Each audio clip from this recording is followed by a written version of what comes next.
Hey guys, Ranch in here, bring us of commentary. This is going to be the losers match in Group D of the round 32 of the whatever MSL 2010 spring season, the 19th live NBC game Star League. Yes. It's going to be an odd eye. 2. Going to have Cal, the upper left position as the teal. That is the left-hand position. That is the 11 o'clock on the clock.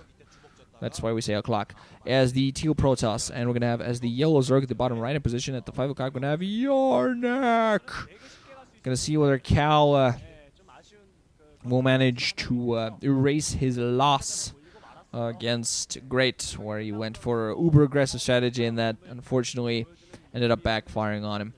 Let's see, 36, 37, 38, just in case. You know, sometimes when I cast by myself, I honestly don't really feel the need to do any countdowns or anything. I'm just kind of used to it, and but generally I don't really feel because I'm pretty sure that the video syncs perfectly. It pretty much always does, as long as I spot the right spot when I go, and so it's gonna be pretty good. Cal probably gonna go for Forge Fast 6-man this time around. The last time certainly didn't, but I think he is gonna do that this time. Send out his initial scouting probe. Gonna see what he uses that for. I actually feel he should have been more successful with that build because he went for 2-gate Zealot rush against the 12 hatch, and that kind of ended up backfiring. Overpool gonna come in here for Yarnak, so he's gonna go, you know, a little bit aggressive, force a couple of cannons down before next. I'm gonna try to put on the constant pressure. Actually, I think on an overpool you can actually get the yeah, I'm actually pretty sure, especially in a map of distance like this, you can definitely get the nexus down before the 2 cannons and still make it. So gonna see what Cal goes for. Is he gonna go safe? Is he gonna take a bit of a risk? Has that probe with the Natural Expo, so yeah, Yarnak's like, you know what? I'm not even gonna bother with this. Drone goes to the upper right hand to pick up a base there at the 3 o'clock or the 4 o'clock, and just, you know, I'm not gonna bother with this one. So the probe gets to run inside the main, feeling like it did something useful, delaying the Natural Expo for a while. Well, actually delaying that for a while because this 4 o'clock position is not really a Natural Expo. But still gonna go in there with a probe. Gonna spot the 3 eggs. Nexus first. I think he's gonna be fine, especially since generally Zergs tend to try to pick off the probe before they do anything else. Initial cannon. Gonna see the second one coming in alongside very soon. But I definitely think Cal's gonna be in decent enough position. He's gonna be able to hold his back. Yeah, 1 Zergling to start off. Where are the rest of them? Are they running? I think they're running. But 1 Zergling there to try to follow this probe. So I think Yarnak's actually, or he might have actually just produced drones from that. I see something going on the mini map. Might have been another Zerg, not altogether too sure. But just pressuring this 1 single probe with a drone and Zergling now. Oh, 1 more Zergling coming in from the back. The probe's just gonna try to delay this base. I think it's gonna be much harder. Yeah, not gonna manage to do that with those Zerglings there, but the Zergling's going to be able to do a good job. Only putting on 1 cannon, actually, knowing that not that many Zerglings were produced. Putting down the gateway alongside. Next is going to come up fairly soon. Extractor now down for Yarnak, and he has his second and third hatcheries on the way. Still just producing drones for now, trying to get his economy up. They're going to try to get that lair up there as soon as possible, maybe.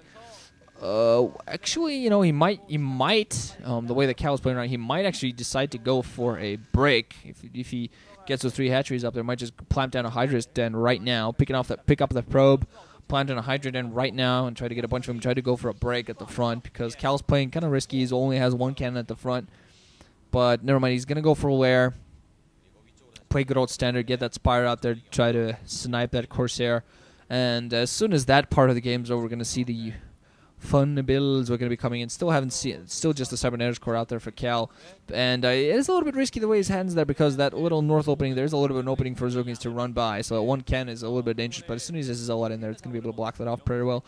We're still on the way. This 4 o'clock base has started to mine, and Stargate now up for Cal, so we're just going to see whether he goes very heavy Corsairs, because Cal is a player that often enough, despite going for a heavy ground army, does go often enough for a pretty hefty Corsair cascade of Corsairs. So it's, yeah, pretty cool to see him do that. Not a lot of protosses. I've talked about this a million times. A lot of protosses go maybe 2 Corsairs and then just decide to stop production. Cal often goes for 5 or 6, tries to do some damage at all times, running around, just be annoying, try to pick up overlords, because always a chance. Try to get in with his probe. Gonna get it picked off though, so he's trying to make sure he knows what's going on, trying to make sure that he doesn't fall to some sort of pressure maybe for a bust, early bust, but don't think he didn't get the scout. But I don't think he really put down anything else. Don't think he put down any additional cannons. Has a Dragoon out there as well to pick off his Overlord inside of his base. Not going to wait for his Corsair to do that. Probably going to send it out to scout as soon as he can, so he doesn't, doesn't want to waste it sometimes. Had a Citadel Doom coming up. That gets spotted by the Overlord, though. At the very least, Overlord gets a partial scout, going to spot that there isn't indeed going to be a Citadel Doom before anything else.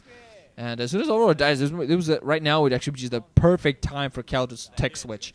Just right now, plop down robotics facility. But he's just going to put out an additional gateway, continue on his ground army. He's a guy that can play he can play pretty much every style versus Zerg style of Protoss has in his repertoire, going for DTs, going for Ser Reaver, but he's a guy that loves his ground army. He's a guy that loves his heavy Zealot builds, Zealot Archons, and he tends to go for that. So let's see. He has a couple of Zealots there alongside the Dragoon at the front. Not much else going on. Still don't think he's going for Weapons 1 yet. Don't think I saw that Forge spinning overall. Saw Prediction Hatcheries finally coming out, and that Corsair going to get the full scout. Hydro's then coming out the Natural Expo alongside a Production Hatch, so Corsair's going to probably kill the Overlord, then probably going to go in and scout that. Well, he's going to have to. Anyway, Zealots and Dragoon actually going to just push out a little bit.